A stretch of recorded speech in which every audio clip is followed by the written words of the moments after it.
Hi, Stuart Bahn here, and in this video we're introducing the minor pentatonic scale CAGED shape 5. As with the previous videos, we're going to be doing this in the key of A minor, so we'll be playing the A minor pentatonic scale CAGED shape 5 over an A minor chord. Here is the shape first of all. I've put a link down below in the notes. Click through so you can get the scale on screen or print it off, whatever's easiest. And with this one, the root note is here. So it is on the E string and it's the higher of the two notes. So just like with the bar chord, you move it around and whatever scale you're looking for, so if you need the B minor pentatonic scale, you will just move this so that this note, this finger, is on a B. There's my B, so this is the B minor pentatonic scale. But we'll stick with A. Okay, so as with the previous shapes we've talked about, I suggest going at this in several steps. Step one is simply to get playing. So get an A minor chord in your loop pedal or an A minor backing track. Just the one chord I recommend to get going, and just improvise using it, such as this.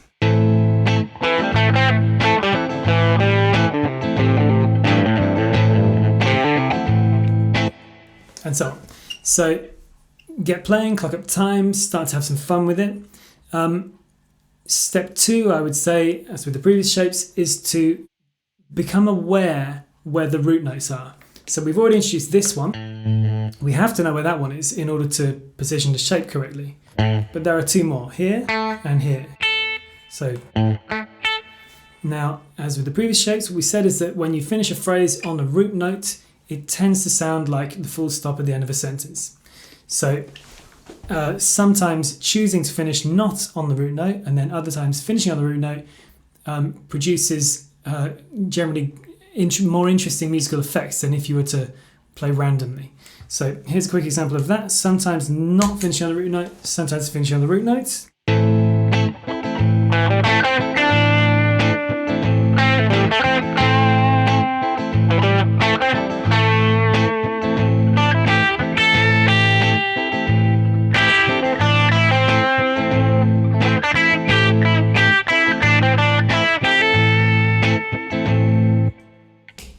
So hopefully you could hear that in the first half I eventually finished, maybe it's the fourth phrase, on the root note here, and then in the subsequent phrases I then finally finished on this note here. And in both cases there was a sort of musical closing off.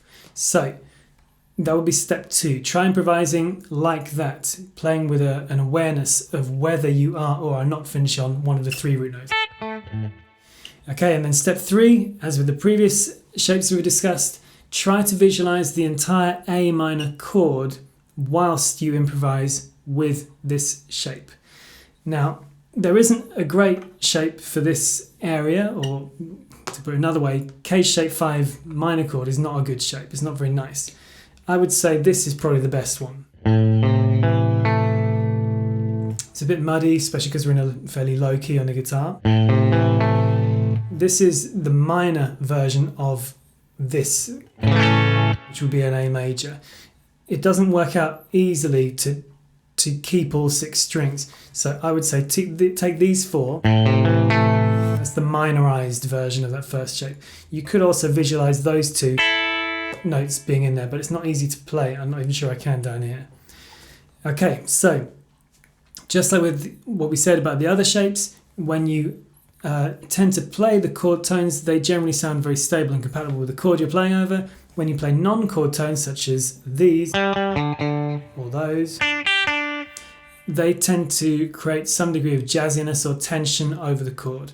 And just being aware of when you are or are not playing chord tones in itself makes it easier to play more effectively because you have some degree of control over the tension you create. So here's a quick example of playing mostly chord tones and then not so much chord tones.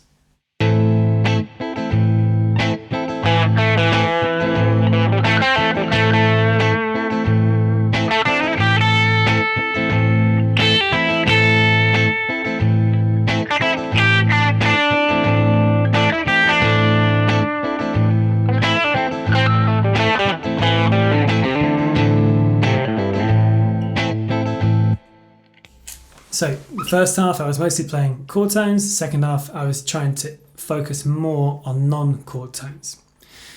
As always, if this is a new area for you, it's going to take time. It's not that easy to visualize a chord as well as a scale if you haven't had much time playing either of them. So work it through in stages like we described.